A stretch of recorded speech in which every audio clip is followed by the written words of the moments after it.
So, you've made your spellcaster and ready to embark on adventure. But as you take a look at your spells, you notice these weird letters like V, S, and M.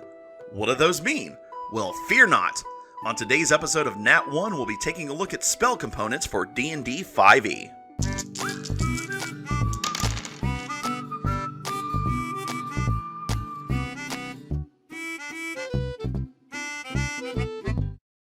Hello everyone, I'm KrowOfMurderXV. So, when casting a spell, there are going to be three important letters to remember: V, S, and M. These are known as your spell components. Each spell has at least one of these letters or a combination of them. So, what do these letters mean? Well, let's start with the first one. V stands for verbal. This means that you'll need to be able to speak in order for the spell to work. Think of it like a magical word like abracadabra or bibbidi bobbidi boop. There really isn't a guide to what you actually have to say, so have fun with it.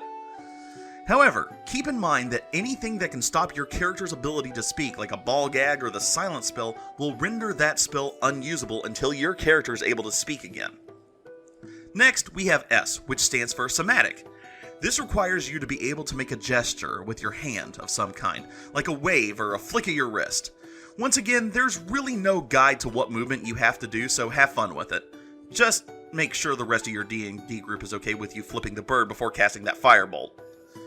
You have to have at least one free hand in order to make your gesture, so if your hands are immobile from being tied up, no spellcasting for you! Lastly, there's M for materials. This means you'll be required to have the corresponding items on you in order to cast the spell. Now, don't worry, the spell will tell you exactly what you need in order to cast it. Now, small items like a feather or a bit of sulfur are assumed to automatically be on your person if your character is using what is called a component pouch. A component pouch has every item that you need for spellcasting so long as it does not have a money value attached to said item. However, if you're feeling like all those items are weighing you down, which, trust me, they really don't, you can use what is called a spellcasting focus item.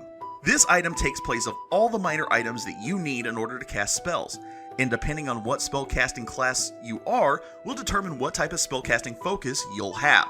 For arcane focus, you can use a wand, orb, or even a staff. These are used by wizards, sorcerers, and warlocks. A druidic focus is more nature-based, like antlers or feathers.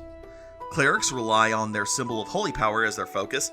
And lastly, bards typically use their musical instruments.